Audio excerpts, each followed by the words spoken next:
I was like, Scoon, there's no carpet in that front room of that apartment. Oh. The carpet has been removed from the front room. So you could see enough through that sliver of door I could see the entire living room. It wasn't a sliver. He held like an arm's length. Yeah, of the I could door see. open. He was standing in the doorway, but he couldn't obscure my view where I could see all the way in. And the carpet was gone. It was down to the concrete. Warning. The podcast you're about to listen to may contain graphic descriptions of violent assaults, murder, and adult language. Listener discretion is advised. Welcome to the Murder Police Podcast, The Murder of Goldie Massey, Part 2.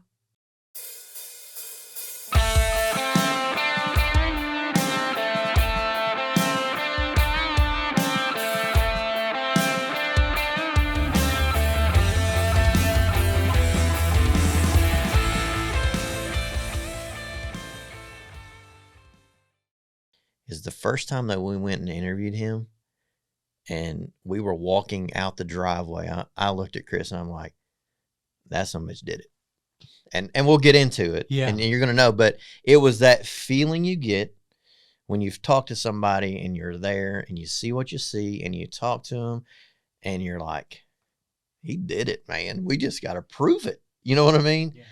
Yeah. And another thing was just him, the suspect. Man, this guy was.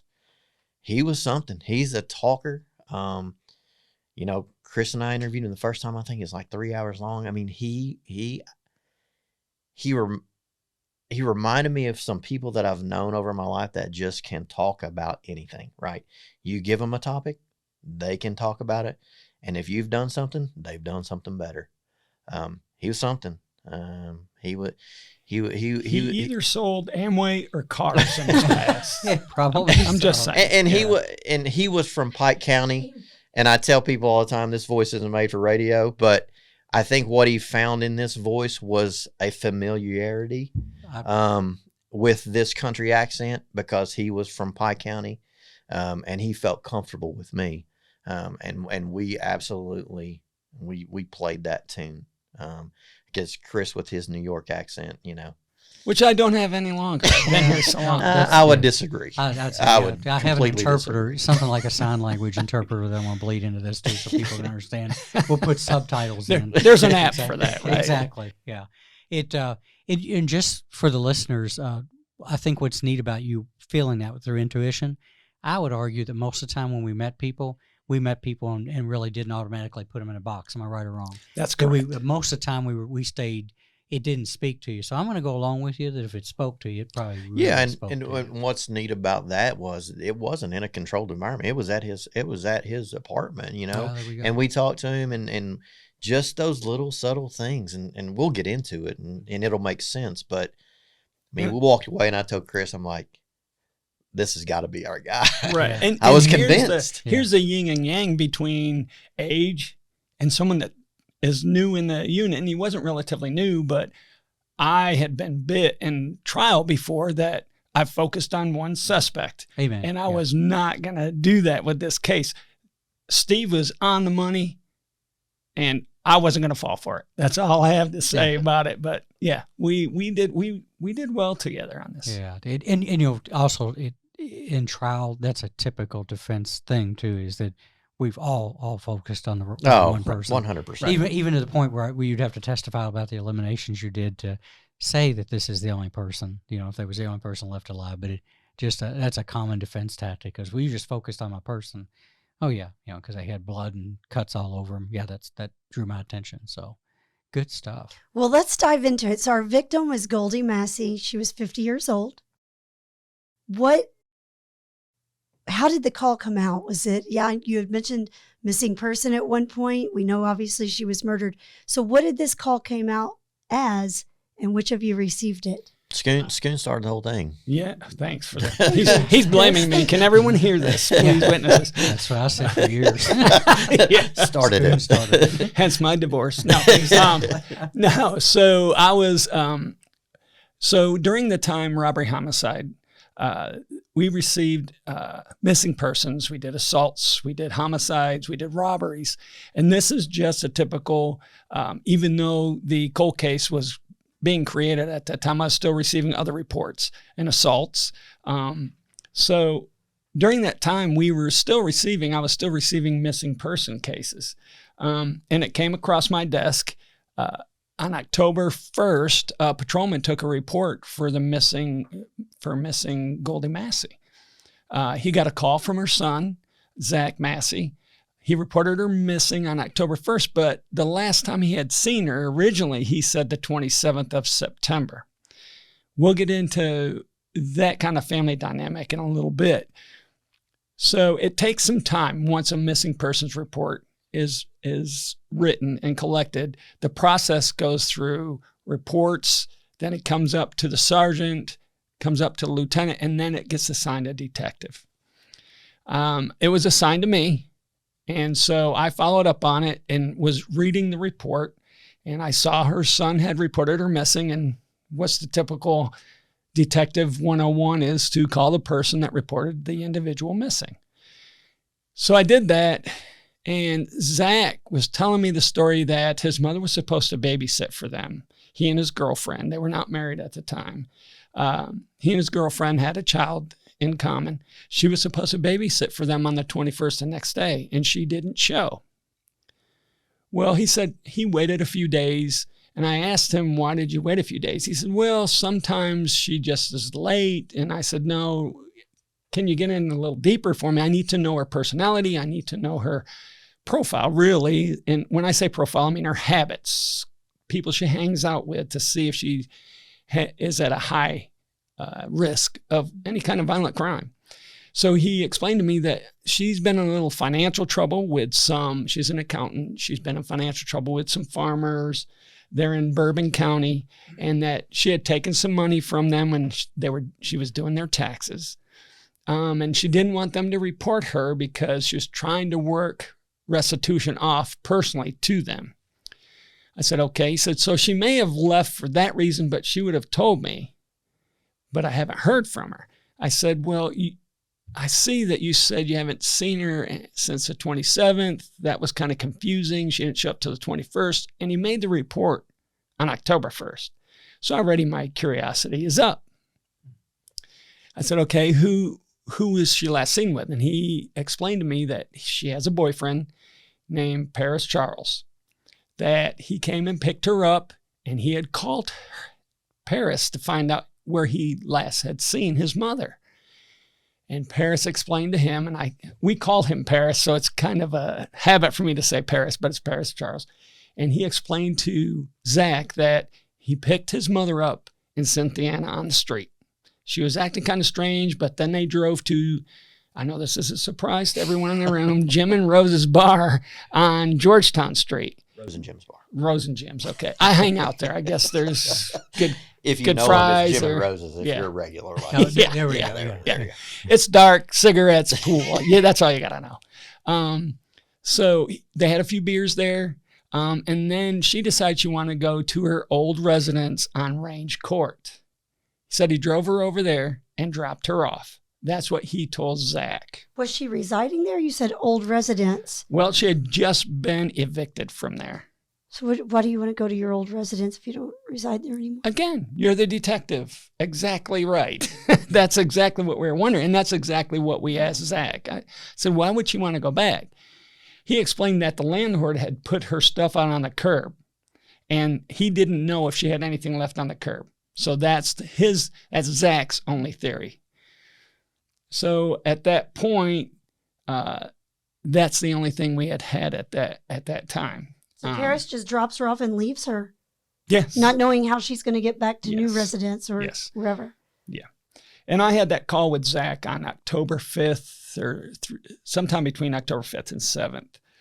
And then this is when it gets to me that maybe something's up, and Steve's the next up on the homicide list. So I said, hey, Steve, I'm getting kind of curious about this missing persons report. I've been there for probably 18 years at this point. Well, maybe 15 years.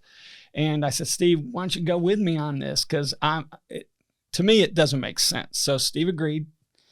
And on the 13th of October, so that's 13 days after we get the report, Steve and I go and knock on the door of Paris Charles at Chatsworth Court. This is my aha moment. Yes. And correct me. Steve will always correct me because my memory is a little old. I've probably, me and a few of the NFL or the NBA basketball players have probably partied together at this point. No. So we go and knock on Charles' door. And at first there was no answer. I remember this vividly. This part I remember. And there's no answer. We think he's probably working because it was mid-morning. Yeah, it was afternoon. Yeah. And he comes to the door on about the third knock. I mean, we knock, space, knock, space. So there's probably 10, 20 seconds in between each section of knocking. And he opens the door. He's in jeans, no shirt, no shoes or socks. Correct. I remember that completely. And he only opens the door and he has his hand on the doorknob and you have a little space in there. I think what's most interesting is he was standing in the doorway preventing us from coming in. Right. He did that intentionally. Sure. He put himself in between us being able to enter his residence, and that was for a reason. But we could still see him. So I asked him if he had a few minutes to talk with us. We're here about the missing persons report that Zachary had reported about Goldie Massey. And any other person would have said, sure, come on in. Well, he said, okay, what about it? And he left the door open, but he wouldn't let us step in. We kind of stepped up on the second step thinking he was going to invite us in, and he didn't. So we continued on the second step, and he continued in the doorway. And so we asked him normal questions. When did you last see her? And he explained to us the same thing he had told Zachary, except for he had added that when he got to Range Court, there was a white pickup truck in the driveway and a person that he didn't recognize or know that was a male white. And I think, didn't he also tell Zach that he dropped her off to truck driver Greg? Yes, he thought truck driver Greg was there. Okay. That he had dropped off to. Now, and understand this whole time, Chris is basically doing all the talking, right? And I'm doing all of the looking. Sure. Just kind of like a 1-2 in an interview, right? That first chair is doing all the asking in an interview, but that second chair is just as important as that first in listening to what the questions are, but most importantly, listening to what the answers are to be able to come back with accompanying questions to those. Right. So we had a job when we were there, and that was Chris to ask questions. And when I knew that he was asking questions and had him distracted, then I could look, right? Because there was a reason he wasn't letting us in. Yeah. And we were trying to figure that out. For the listeners, just so they understand, when the police usually come and talk to somebody, especially with something non-threatening like that, like a follow-up, most people invite the police into their home for privacy. So that is odd. It's kind of, it's like they don't want their business talked about on the front porch. So a lot of times, and it's just hospitality too. So I'm with you. That sure, and understanding we're in suits, we don't look like the police. I mean, we're there just following up on a few things. We weren't.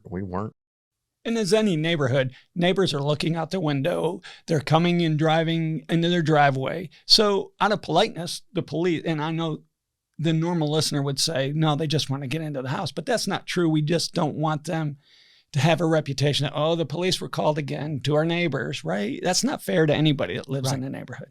But for us, when we make first contact and that person puts themselves in the doorway, there's a reason that they put themselves there. Oh, 100%. Right? Because they don't want you to come in. Right. And why don't they want you to come in? What are they hiding? Because there's something there. So tell us who Greg is. You've talked about truck driver Greg. So you said he says he drops him off. He drops Goldie off. I think what's important about the whole thing is it's sort of a picture that he's painting with a lot of different people that he had come in contact with Goldie. And those were just details that he could put together from different parts. Right. To give to Zach, right? To try to validate his story to Zach. To say, oh, I dropped him off. There was a white truck and it was Greg. But Greg these are just bits and pieces that he's learning in his association with Goldie and the people that he knows. Zach probably knows the same people, and he's just trying to validate those. He's molding several people into one to satisfy Zach's curiosity, and now he's trying to satisfy our curiosity. And we, of course, not knowing any of these people, We can't just say, oh, you're lying, right? That would be. Yeah. I mean, we're taking him for face value Right. at this point. We have no reason to believe that he's done anything. Right. He's Zero. just creating qualifiers and red Sure. herrings is what he's doing. Yeah. But he's giving good details. I mean, Sure. he's actually giving vehicle descriptions and names, and it's not vague. It's not just I dropped her off on range court and I left. Right. I mean, he was expounding on the missing persons report that Chris had that he had told Zach. So he was going a little bit further, giving a little bit more details. And so to us, really, it was. And he kind of insinuated, he didn't come out and say, he insinuated that, yeah, Zach, yeah, he and Goldie, Zach's got problems. He didn't come out and say what problem. Zach's got problems. I offered to loan him money. He actually said that while we were at the door. Okay, yeah. Would it be surprised if Right. Goldie was on the run because she's in trouble? Right. So all great reasons Plausible. when we start looking into Plausible. it. You know what I mean? It's very helpful. Yeah. Very helpful. So as we thank him, we turn around and We actually we talked to him a little bit more because as we're talking to him, he has a knot on his arm. right. And yes, I asked him. And This it was is like- why it was I like- count on and younger it was brains. like it was like raised. I mean, it was obvious, and because Right. he wasn't wearing a shirt, and it was like a pump, like a little pump knot on his forearm. We did ask him about that. and it had it was lacerated also. And we're like, what happened to your arm? And he's like, oh, I got into a little scuffle with my girlfriend. Yep. And then he also had a spot on his leg. He raised his pant leg up where he also had like an abrasion on his leg. And he said he attributed that to getting into a scuffle with his girlfriend. And we're like, okay. Now, to the listeners, you're thinking, oh, this is an easy case. Not so quickly. Paris, some type of style of women like Paris. So you think girlfriend, it's not just Goldie, it's not just a certain person. So you have to look into his background, right? You can't just automatically assume, oh, he's talking about Goldie. So we can't do that right off. So that's a lot. And people think that it's very easy to determine these things, but it's a process. It takes a long time. It doesn't happen overnight, like on TV. Yeah, listening, I don't think you're anywhere near. I mean, you've got a feeling and everything, but it stops short of that. Yeah. Do we, before we get into any further on that too, just to maybe understand a little bit too, what do we know about Goldie? What from her family? What did you glean as to what anything about her personal life that you learned? Right. And just to this point, and I've taken you in chronological order, just to this point, it's just what Zach told us about embezzlement, trying to work off restitution with the people she conducted taxes and CPA for. Some cold checks, things of that nature, just sort of money issues. She really didn't have a record to begin with, and then her record grew as we didn't locate her. So some of the people she owed money to started to press charges. Well, and they started actually calling the police department because they heard that she was missing and saying, hey, she owed me money. What's going on with her, kind of thing. And Chris talked to a few of those people. So we knew that there were some money issues there. And that gives a person a reason to not want to be around. Oh, yeah. When you're in trouble, you get away. So there were a lot of things going on in this case where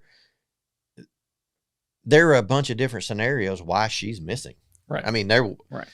we absolutely didn't think that she was dead. Or someone had done anything to her. We thought there were plausible reasons that she would be gone. Which is true with most missing persons. Right. Absolutely. We had David Hester on here, and he did a very fantastic job talking about missing person investigations. And out in the world out there, people think that they're all suspicious, and everybody's met an untimely death. And be honest with you, probably we can all count on one hand of the thousands of missing persons between all of us that we've handled. How many of them were actually something met a nefarious end? It's important to remember that. Oh, that's and correct. that's People vote all the time. we used to joke about that in the unit of all the missing persons that would come across your desk. The joke was, you better look into that one. Oh yeah, because you never know. I mean, we took so many for granted. I mean, they were just missing because their family hadn't talked to them. But yes, there were good reasons, and 98% of them were just missing people that didn't want to be.